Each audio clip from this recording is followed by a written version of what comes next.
seguro que podemos pensar en que quizás lo nuestro no fue lo mejor y que hay otras alternativas. Y ¿quieres que te enseñe para que lo vea también la gente? Porque hablamos así como un poco conceptualmente. Pero si, Sí. por ejemplo, yo he traído un ejemplito de una documentación sobre un proyecto de plantas, lo voy a contextualizar un poquito. Porque Esto de hecho fue has nombrado ese concepto de documentación, que es un concepto central en Reggio Emilia, y es total. lo que más llama la atención cuando te aproximas y justo te iba a pedir si nos podías explicar un Sí, poco más sobre porque el me parece que cuando ves las cosas empiezas a entenderlas un poco mejor. Entonces, un poco para situar a la gente que nos esté viendo. Esto ocurrió el año pasado cuando aquí en España estábamos confinados por el COVID. Mi hijo en ese momento estaba en primero de primaria, 6 años. Prebásica se llama allí, ¿no, Javier? ¿Cómo? No, No. la prebásica es como la evaluación, perdón, la educación infantil. Ah, vale, vale. La primaria es la básica. Básica, básica. Pues él Primero de estaba en primaria, aquí es primero básico. primero básica, entonces estábamos confinados porque, bueno, pues ya sabemos todo lo que pasó con la pandemia y las clases eran online con la profesora. Y tocaba porque lo habían programado así, ¿no? En la programación, plantas. Entonces, pues nos mandaban por mail pues unas fichas sobre las plantas y aprender los nombres de las plantas. Bueno, encima aquí hablamos en euskera, entonces ya era como el siguiente, ¿no? El siguiente rizo, ya encima la flor en euskera, talla, no sé qué tal cual. Y era primavera, nos metieron aquí marzo empieza la primavera. Y me daba tanta pena no poder salir fuera a la calle a ver cómo brotaba la primavera y reducirlo a unas fichas que acababan siendo unas fichas de papel, que lo que hice fue conseguir unas semillas. Hicimos un proyecto sobre las plantas en casa. Entonces, voy a compartir la pantalla y voy a abrir Este es un resumen de documentación de lo que ocurrió en el proyecto durante unas cuantas semanas, porque en los proyectos no hace falta tampoco estar el día entero dedicado al proyecto. Son momentos del día y por eso van alargándose en el tiempo. A Ya. ver, te voy a dar Entonces, aquí. la documentación en realidad no es otra cosa que hacer visible aquello que ocurre, ¿cierto? Ah, vale, creo que me tienes que permitir compartir. Perdona, por supuesto. Ahí estás. Pero eso, te decía que muy simplificado la documentación viene siendo hacer visible aquello que ocurre. Eso Y, es, y totalmente. después, Visibilizar el aprendizaje o visibilizar... Sí, sí, a ver, vale. ¿Veis, no? Me imagino que lo estás viendo tú. sí, perfecto. Vale. Entonces, se llama Vivir la primavera en casa. Así es mi hijo. 6 con 3 años, está trabajando las plantas en el colegio y estamos confinados en casa, así que no podemos salir fuera para observar la primavera. ¿Por qué empieza así? Porque la documentación es una narración de lo que está ocurriendo, no es simplemente cojo unas fotos y ya está. O sea, el que recibe la documentación tiene que un poco entender lo que está pasando. Decidimos encargar unas semillas y vivir la primavera en casa. Así plantas semillas de girasol, margaritas y cíneas, que son unas flores en vasos de cristal, en vez de macetas opacas, para ver mejor los cambios. Porque decíamos, claro, siempre vemos las plantas en macetas de barro, por ejemplo, pero ¿qué ocurre dentro, no? Entonces dijimos, pues vamos a probar poniendo unos vasos de cristal. Y esto es muy rellano, experimentar, investigar, probar, equivocarnos, volver a probar y no pasa nada. Las semillas son diferentes, ¿no? La primera observación es las semillas son distintas porque son de plantas distintas, tienen distinto tamaño, color y forma. Todos los días así de echa agua en los recipientes y enseguida aparecen los primeros botes y unas pequeñas raíces. Al pasar los días las raíces van creciendo cada vez más. Bueno, fuimos tomando diferentes fotografías durante el tiempo. Llega un momento en que los vasos se quedan pequeños y así pasa las plantas a macetas.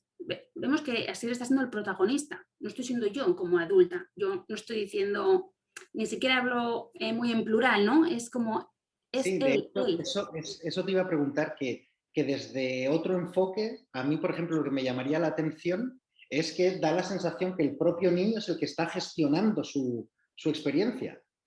Claro, porque queremos visibilizar lo que él está aprendiendo en el proyecto, no qué bien le he enseñado yo, que son unas semillas y que salen unas raíces. Vale, entonces como se quedan pequeños los vasos, así pasa las plantas a macetas para que tengan una casa más grande y puedan seguir creciendo. Y entonces hay una serie de reflexiones que hizo Asier y están recogidas, porque decía Malaguchi, lo que no se documenta no existe. Si no lo dejo escrito, no más lo va a ver, no lo voy a poder compartir, se me va a olvidar y es necesario escribir lo que está ocurriendo. La fibra de coco les ayuda a crecer, porque bueno, venían las semillas con una fibra de coco. Nunca había visto raíces. Esta reflexión me hizo pensar mucho en qué tipo de naturaleza la había favorecido yo cuando él solo había visto la flor fuera, ¿no? O la planta fuera. Él de repente dijo, pues nunca había visto raíces. El agua y el sol alimentan las plantas. No le hizo falta que alguien le dijese, ¿qué necesita una planta? Pues luz, agua. Él se dio cuenta de que tenía que ir echando agua, porque si algún día no echaba, la planta se quedaba como apagadita, ¿no? Las plantas crecen a su ritmo. Un niño se da cuenta de que cada uno necesita su propio ritmo. Todas las plantas no crecen iguales, todos los niños no aprenden a lo mismo a la vez, porque yo te digo que lo tienes que aprender ahora en este momento. Las plantas crecen a su ritmo, decía él. Diferentes semillas dan diferentes raíces y hojas con diferentes formas. Si ya eran diferentes en un principio, tiene lógica lo que luego ocurrió, que fueron saliendo diferentes hojitas y diferentes tallos. Vale, este sí, vale.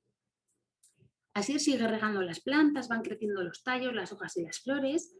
El tallo de las cinias es muy largo y por eso su sombra es alargada. Bueno, efectivamente salieron flores, ¿no? Y decía, las cinias tienen flores de muchos colores, rojas, rosas, naranjas y amarillas. Aparte de observar las flores, introdujimos otros lenguajes, el lenguaje digital, que se habla mucho en Reggio sobre las cajas de luz, las proyecciones, pusimos la planta sobre una proyección de esas mismas flores y había diferentes capas, se reflejaba en la maceta, se reflejaba en su cuerpo, se convertía en algo inmersivo, ¿no? Al final, o sea, él podía como estar dentro un poco de esas flores. Apareció el lenguaje del dibujo, en casa dibujamos mucho, yo nací en una familia de fotógrafos, publicistas, dibujantes, he dibujado toda la vida y siempre he asegurado que tengan a su disposición mucho material plástico, pero además dibujaron sobre negro. Normalmente solemos dar a los niños una hoja blanca, ¿no? Un DIN A4, y entonces desde ese punto de partida casi siempre ocurren las mismas cosas, pero si variamos simplemente eso, cómo se comportan los pigmentos, ¿ocurre algo diferente si doy un papel negro? Bueno, pues además de unas simples pinturas, usaron unas tizas que permiten rayar y se puede, por ejemplo, vaporizar agua. Bueno, probar, investigar, ¿no? Con el color y con otros materiales. Un día en la terraza pues puse una serie de lupas y de elementos para observar más de cerca. Y entonces, estas son las fotos que veis aquí en el medio. Así observa las plantas con diferentes lupas y descubre algo diferente en los girasoles. Y saltó así, pegó un grito. Los girasoles tienen un secreto escondido, porque él estaba viendo abajo la foto de la izquierda, que está ahí como cerradito, que pero parece que hay algo, y él estaba viendo que ahí iba a salir algo y que el girasol nos lo iba a mostrar. Al pasar los días, los girasoles se abren y enseñan su secreto. Sus flores son muy grandes y amarillas y aparecen muchas flores. Bueno, efectivamente se llenó la maceta de flores. Y ocurrió además también que decidimos plantar tomate, porque sabemos que lo que hay dentro de los tomates son semillas, pero yo misma nunca había probado si de ahí salía una planta. Y entonces fue como el momento de probarlo con un tomate que teníamos en casa. Investigamos si de las semillas de los tomates salen nuevos tomates. Pusimos la mitad de un tomate en una maceta y la otra mitad en otro. Así riega las macetas todos los días y aparecen unas pequeñitas plantas. Fue como magia, ¿no? O sea, planta un medio tomate del que me comería en la ensalada y con el tiempo ha salido una planta. Las plantas crecen muy alto y de las hojas salen unas flores amarillas. Dentro de cada flor amarilla hay una bolita verde pequeña que crece y crece hasta que un día Asier dice, los tomates bebés son verdes. Esa frase solo la puede decir un niño que está pasando por un proceso de aprendizaje que en su vida había visto un tomate crecer. Nosotros somos muy de ciudad, la verdad. Y de repente él entendió que había puesto medio tomate rojo, ha crecido una planta, han salido unas flores y ahora sale una cosita verde pequeñita y dice, esto es el bebé del tomate. Asier sigue regando las plantas de tomate y observa cómo va cambiando el color. Al ir dando el sol, ese tomate verde se puso más anaranjado, ¿no? Y después se puso más rojo y dijo, después de muchos días, dice, los tomates son semáforos. Primero son verdes, luego son naranjas y después son rojos. Bueno, con algo tan sencillo como un tomate hemos podido trabajar todo un proyecto de plantas y el niño ha podido crear su propio aprendizaje. Por eso decía Malaguchi que los niños son capaces de crear conocimiento por sí mismos, porque no hace falta que yo le diga lo que va a ocurrir, vamos a darle tiempo para que lo descubra. Ese aprendizaje, no sé qué te parece, si puede ser igual de profundo con una ficha que explique cómo crecen los tomates o con un proyecto así. Te pregunto, Javier. No, no, yo creo que está clarísimo, porque de hecho yo creo que aquí la riqueza es la potencia que tiene esto, porque desde algo cotidiano, porque seguro que mucha gente muchas veces ha hecho estas cosas, el tocar, el experimentar, el vivir cada día con el desarrollo del proyecto. Yo creo que a mí eso no se me olvidaría jamás. En cambio, las fichas, que son todas iguales, terminas la ficha y se termina el aprendizaje. En cambio, el proyecto está todo el día, todos los días. Claro, y podemos, mientras estamos con la planta, hablar en ese momento de los nombres de las partes de la planta, pero no hace falta, ¿no?, que lo vea en una ficha, seguramente. Igual luego, de hecho, es que luego los niños son como muy de hacer un cuadernito y de escribir los nombres ellos mismos, o sea, no hace falta ni que les des una ficha para rellenar, o sea, si les das, por ejemplo, y les dices, vamos a dibujar esa planta de tomate y recuerdas cómo son los nombres de las partes que hemos nombrado y si están en el proceso de escritura lo van a escribir. Bueno, pues de este proyecto que fue el año pasado y que nos chifló, este año que aquí ya podemos salir a la calle y todo eso, decidimos seguir investigando, o sea que estamos hablando de que al cabo de un año el proyecto lo hemos retomado. ¿Y qué hemos hecho? Hemos plantado 4 tipos de tomate, porque ahora queríamos investigar si planto 4 tipos de tomate, ¿cómo van a ser las plantas? ¿Van a ser distintas las hojas? ¿Van a ser distintas las flores? ¿Qué va a ocurrir? ¿Me va a salir el tomate que he plantado? ¿No? Entonces elegimos 4 tipos. Tenemos 2 que han crecido un montón y otros 2 que un fiasco absoluto. Bueno, eso también es aprendizaje, algo con esa especie de tomate, ¿no?, con esas otras 2 especies de tomate, algo no le hemos proporcionado bien, ¿no? Entonces, desde un punto de vista de investigación de los proyectos, llega el aprendizaje de manera natural. No hay que forzar que ocurra el aprendizaje. Y bueno, me parecía que este ejemplo podía ser ilustrativo para la gente un poco que diga, pero ¿cómo es eso, no?, de los proyectos. Sí, oye, y de hecho, ahora viendo esto, porque yo en la casa también, justamente, una de las cosas que tenía eran girasoles y tomates. Ahora nosotros estamos aquí en Chile, estamos entrando, acabamos de empezar el invierno y está bajando, claro, la vida de la huerta, digamos. Pero de lo que tú decías antes, de que no se sabe cuándo termina el proyecto y cómo se enriquece, me estaba acordando, porque yo también, mi hijo tiene 6, acaba de cumplir 6 hace poquito. Y precisamente el proyecto, digamos, o la experiencia, lo que queríamos hacer, que era plantar cosas para conocer cómo crecen y todo eso, de repente nos fuimos hacia la polinización porque aparecieron abejas y aprendimos cómo se polinizan y la importancia que tiene la polinización, la importancia que tienen las abejas entonces, y eso, y nos fuimos a lugares de aprendizajes muy, muy profundos y complejos. Sí, Y puede que ocurra por el camino que algo no sabes y que tengas que reconocer al niño, pues lo tenemos que investigar juntos, porque y no pasa nada por decir, No, no lo sé casi todo. todo. Yo de hortofrutícola no tengo nada. Entonces yo le reconocía que sabía lo mismo que él y que teníamos que aprenderlo los dos por el camino. Mm. Mm.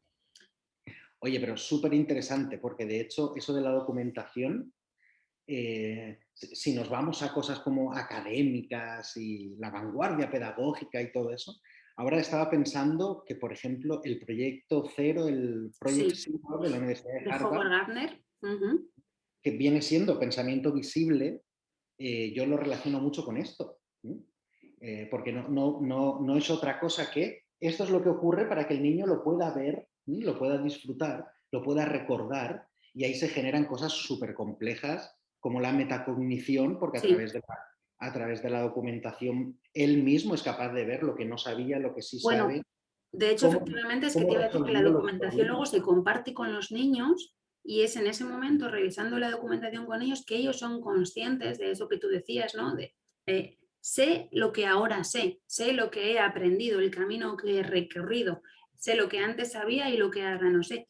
Y el equipo de Howard Gardner, del proyecto de la Universidad de Harvard Cero, fue a Reggio Emilia una temporada a vivir allí en las escuelas y hay todo un estudio escrito sobre ello, sobre el valor de la documentación y la visualización del aprendizaje. O sea que también tiene mucha relación los 100 lenguajes que llama Malaguchi con las inteligencias múltiples, ¿no? O sea, tiene un punto de encuentro entre Claro. ellas que le pareció suficientemente interesante para desplazar a su equipo allí de investigadores y reconocer el mérito que en ellos estaba haciendo de documentar los procesos de aprendizaje que estaban ocurriendo en las escuelas y cómo retroalimentaban el proyecto, porque yo ahora viendo la documentación puedo pensar en retomar el proyecto, como hemos hecho este año, ¿no? Mira, pues aquello, ¿qué tal si ahora vamos a ver qué ocurre, ¿no? Con 4 tipos diferentes de tomate y han sido plantas, pero puede ser cualquiera de los proyectos que se quieran trabajar en el colegio. Continentes, pues lo mismo. A mi hijo le tocó, por ejemplo, este curso, África. Pues lo que estaba haciendo en el trabajo, nosotros en casa lo complementamos de otra manera. Entonces yo le puse vídeos sobre África en un espacio inmersivo, con música, luego hubo dibujos, y había reflexiones también que eran como muy interesantes sobre los animales que vivían en África, ¿no? Sobre los paisajes, porque no había visto igual no, había visto paisajes de África y no todo es desierto, ¿no? Por ejemplo, entonces pues no sabía que en África hay montañas, me lo he imaginado, me han contado que es como un desierto, ¿no? Y luego de ahí surgió, por ejemplo, hizo una instalación con telas, mira, espera, creo que sí, espera, un segundo, te lo enseño rápido, ¿vale? Solo para... Por supuesto. Sí. Sí, de hecho, a mí lo que me sigue impresionando, yo cada vez que veo un proyecto, incluso uno que implementemos aquí, lo que me sigue impresionando es la potencia pedagógica para convertir algo cotidiano, o no, más que para convertir, en realidad es para intencionar el aprendizaje desde algo cotidiano y ser capaz de identificar las oportunidades de aprendizaje, porque eso me parece un proceso pedagógico pero del más alto nivel. Sí, sí, sí. Porque coger un libro de texto, un manual de clase y pasar lo que dice el libro de texto, bueno, es un trabajo que está muy bien, pero eso es un manual de instrucciones que puede hacer cualquiera. Y ser capaz, desde una experiencia cotidiana, irse a desarrollar esos aprendizajes, a mí siempre me ha impresionado. Bueno, A pues ver. esto fue un resumen que le mandé yo a su profesora, sin más, de cosas que habíamos ido haciendo. eh, entonces, estos son un poco los paisajes que te decía, que le propuse una serie de paisajes inmersivos en los que él formaba parte del paisaje. Bueno, aquí luego había animales, había minimundos, ¿no? O sea, un poco para jugar ahí con paisajes. Y él decía, pues no sabía que en África hay montañas. O sea, es algo como que de repente descubrió, ¿no? Entonces hubo una serie de dibujos, después aparece el lenguaje del dibujo y él decía, esto es una cascada porque el león quiere beber agua. En África hace mucho calor y el león lleva mucho tiempo sin beber agua. Unos camellos, ¿no? Los colores del desierto son naranja, marrón y amarillo. Este camello se camufla con la arena y este es el río Amazonas. O sea, de repente está como dibujando unos camellos y dice, río, África, Amazonas. Este es el río Amazonas. Y entonces usé esos dibujos para proyectarlos sobre la pared. Puse un papel enorme blanco sobre la pared y sus dibujos aparecieron proyectados en una pared enorme. Entonces deja de ser un dibujo pequeño en una hoja, sino que vuelve a ser una nueva oportunidad. Tengo un lienzo en blanco y debajo, como fondo, está lo que yo había dibujado previamente y empiezan a surgir nuevas cosas y luego se incorpora, pues en este caso su hermana, ¿no? Luego se incorpora y empiezan entre los dos a rehacer dibujos. Si pongo el del desierto primero y luego el otro, el de las montañas, surgen paisajes nuevos, surge el imaginario, surgen nuevas posibilidades. Si cambio el espacio, surgen cosas nuevas, que ese es un poco el concepto del atelier que tenía Malaguchi, que por eso lo creó, ¿no? Crear un espacio de investigación para que ocurran cosas diferentes de las que solían ocurrir hasta ese momento en las escuelas. Si todo es dentro del aula convencional, pues es muy probable que ocurran casi siempre cosas parecidas. Si le dedico un espacio de investigación aparte, ese atelier, el taller, eso es lo que él quería saber, ¿no? Si iban a ocurrir cosas nuevas y efectivamente ocurrían. Entonces otro día propuse una pequeña instalación, hay una artista coreana, Kim Soo-ha, que me gusta mucho y ha recuperado una tradición de su pueblo, que son los botaris, que hacen las mujeres con telas, los anudan y luego las llevan, las transportan de aldea a aldea. Entonces les propuse una instalación con telas y bueno, pues el juego fue un poco descubrir qué telas había dentro, jugar con el cuerpo, porque los niños muchas veces usan el cuerpo para expresarse, observar los estampados y dibujar esas formas, cómo son los tejidos africanos, son como los nuestros, son diferentes, qué tipo de colores surgen, qué formas tienen, son como formas que recuerdan mucho a la naturaleza, ¿no? Entonces, bueno, surgían un poco también esa reflexión sobre el colorido de las prendas africanas, ¿no? Que igual aquí en Europa no tenemos tanto. Y vuelve a aparecer el dibujo de otra manera, el dibujo con acuarela. Y decían, estas telas son muy alegres y divertidas, nunca he visto ropas así, como me les parecía como demasiado atrevido, ¿no? Para ir con algo así por la calle. Este color me encanta, parece fresa. Mira, parece que para que se extienda bien hay que hacerlo suave, ¿no? Un poco como extender bien el pincel, la acuarela con el pincel. Bueno, hay como 1000 maneras de abordar conceptos que pueden ser, no sé, iba a decir aburridos, no creo que sea la palabra, pero bueno, que involucren menos al niño. Quiero decir, podemos hacerle partícipe del proyecto o no, o solo un oyente de algo que me están contando.